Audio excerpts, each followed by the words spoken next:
Halo semuanya, Assalamualaikum. Balik lagi di video reaction saya kali ini guys, oke? Semoga semuanya sehat selalu. Nah, kali ini saya mau tengok video pembahasan tentang ini ya. Apa yang akan terjadi jika dunia tanpa Indonesia? So, jangan lama-lama lagi, mari sama tengok video ini. Let's go!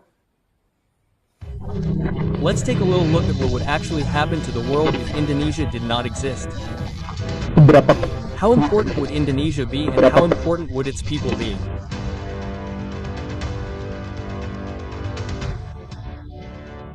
Indonesia is often looked down upon, both by the world and by some of its own citizens. This view arises because we tend to see Indonesia from today's perspective. The state's losses due to the Pertamina crude oil corruption case have almost reached 1,000 trillion Indonesian rupiahs.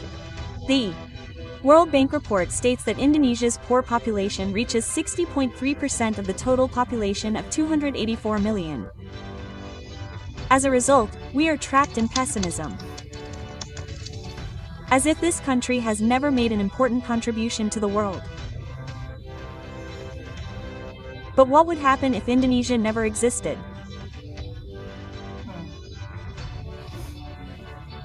This question is not just a wild imagination, but an entry point to tracing historical traces that prove how crucial Indonesia's role is for the development of humanity and global civilization.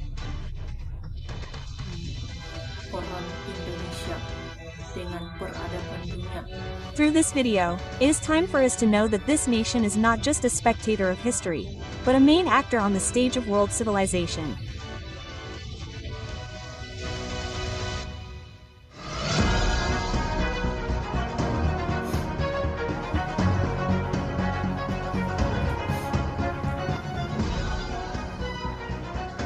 We must continue to maintain Pancasila, Pankaimat, Triastuti. In fact, we must continue to grow it.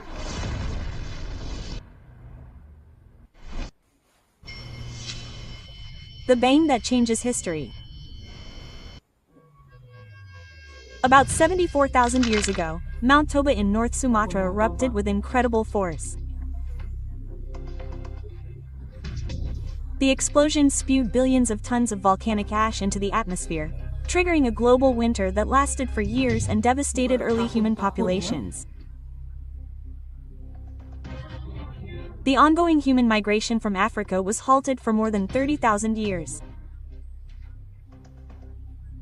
As a result of this disaster, the number of Homo sapiens decreased drastically, estimated to be only a few thousand individuals.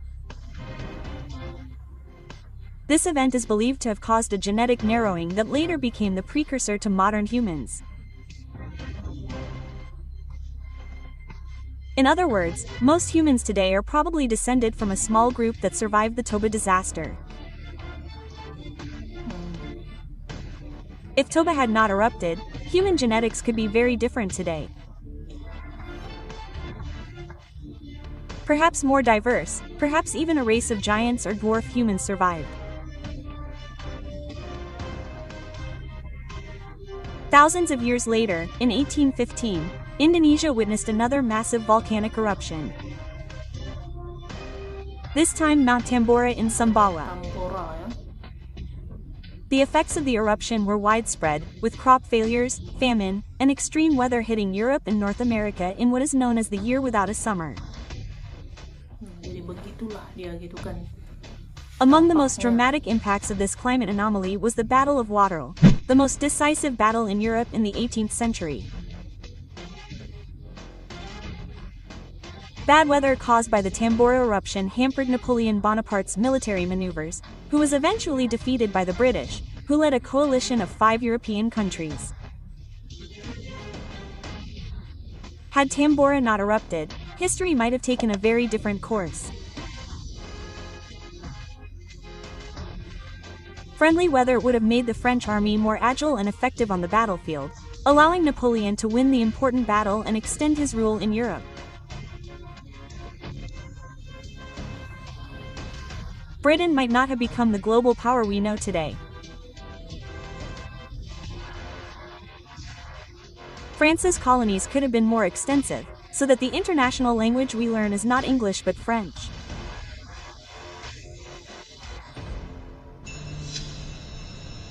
Maritime culture and early globalization. When the Ice Age ended, sea levels rose and broke large land masses into islands. The Nusantara was born as a group of islands. This condition forced people in this region to become sailors. This is where a strong maritime culture was formed. The people of the Nusantara not only built ships, but also developed sea navigation skills and lived off the sea.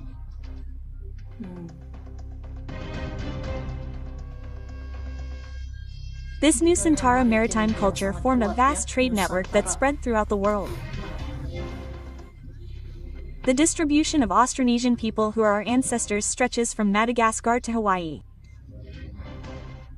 The sea route connecting India and China was also created and developed by the Nusantara people.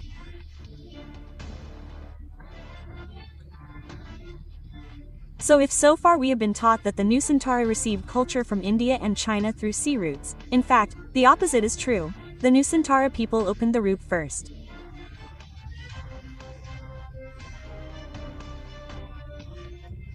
For thousands of years, the Indonesian archipelago has been an important node in the world trade network. Berea knows that if Berea watches the Jack Sparrow movie, there is a ship, the Black Pearl. It looks similar to the Phoenicia ship in Indonesia. Actually, sailing ships all over the world have blueprints from the Nusantara. It can't be otherwise. There is no reference from any nation that gives us what a sailing ship looks like other than from the Nusantara. Why is that? Because once again, only the Nusantara region allows its people to develop into maritime humans. Become maritime humans. And that is why the ancient Nusantara people were the first to initiate globalization. So globalization is actually a phenomenon when one person from a certain region is able to influence and be influenced by other people in other regions.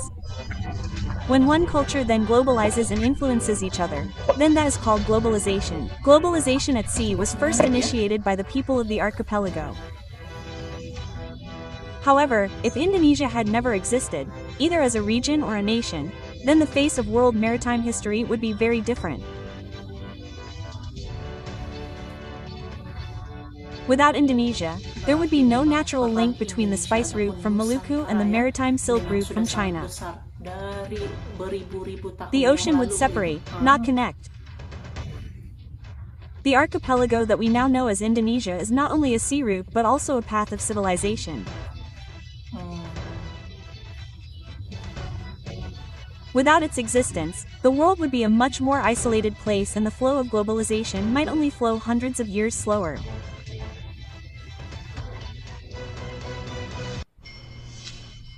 Ocean exploration and the birth of the modern world. When Europeans began looking for spices, all eyes were on India. Ini juga ya kekuatan Nusantara gitu ya. However, the India they were looking for was not the India we know today, but the Indies, a region that includes the archipelago.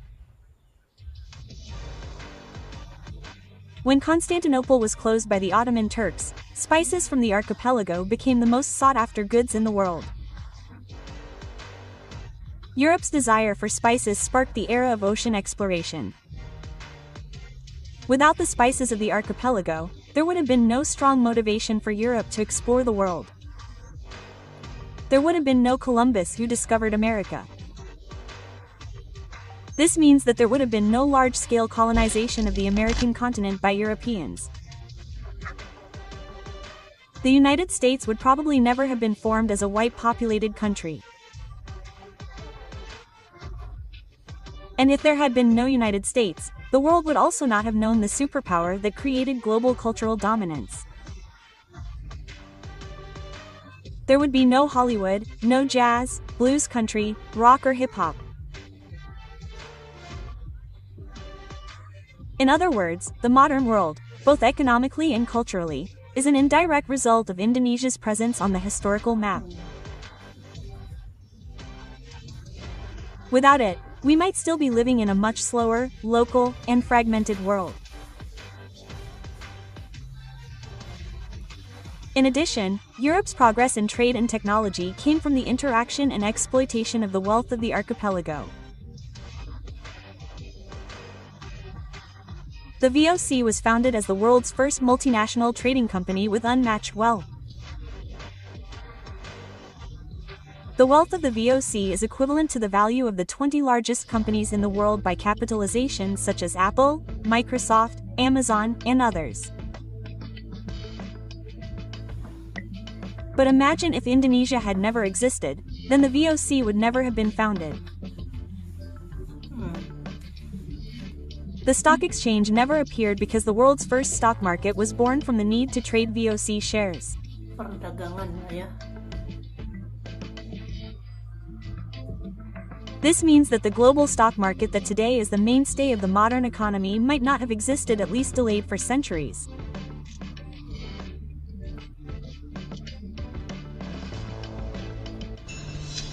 The world remained colonized. In April 1955, Bandung became the stage of history. The small city in the mountains of West Java suddenly became the center of the world when 29 countries from Asia and Africa gathered in a conference to oppose the domination of colonialism.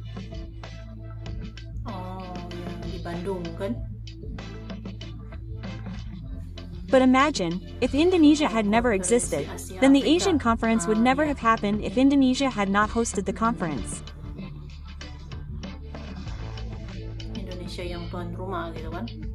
The 1955 Asia-Africa Conference in Bandung, then the wave of independence in Asia and Africa could have been much slower. This conference became the first major stage where newly independent Asian and African countries stood side by side to voice solidarity, anti-colonialism, and the right to self-determination.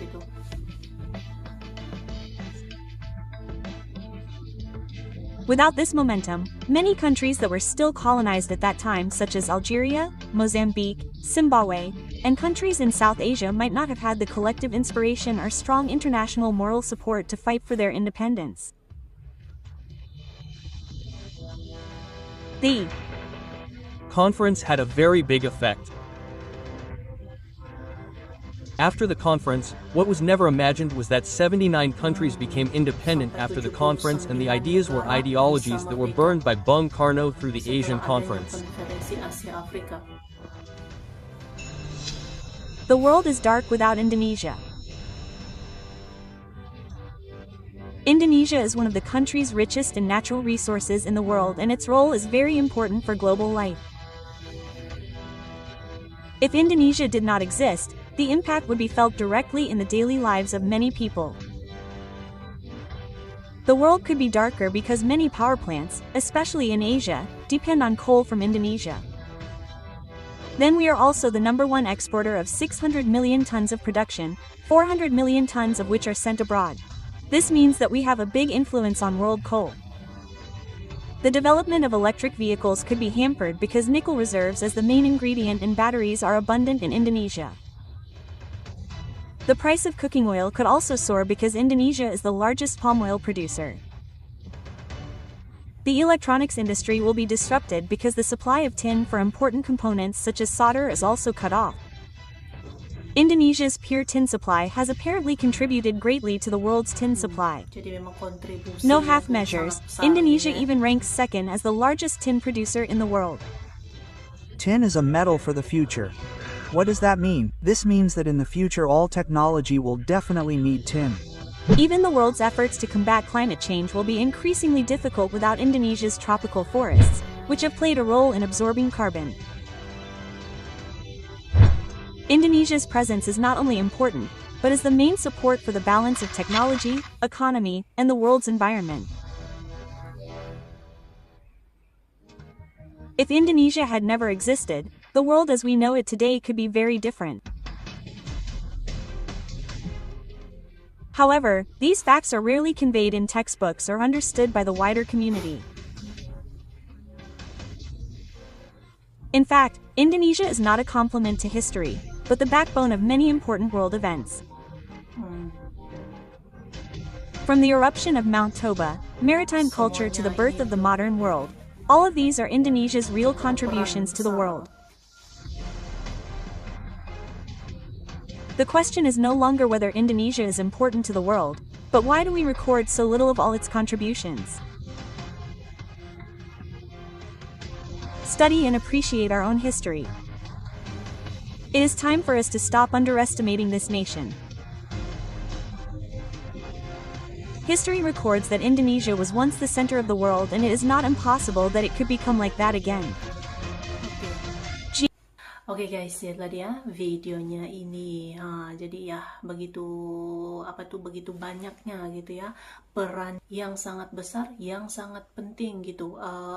Dalam peredaran dunia gitu kan. Dari berpuluh-puluh tahun lamanya gitu ya, memang sudah ada kontribusi yang sangat besar dalam pelbagai aspek Indonesia ataupun Nusantara. Jadi peran besar Indonesia sangat-sangat penting bagi dunia gitu kan. Luar biasa. So, terima kasih banyak sebab kamu sudah menonton video ini. Jangan lupa untuk subscribe, like, komen, dan juga share ya. Kita bertemu lagi di video reaction saya yang seterusnya. Assalamualaikum.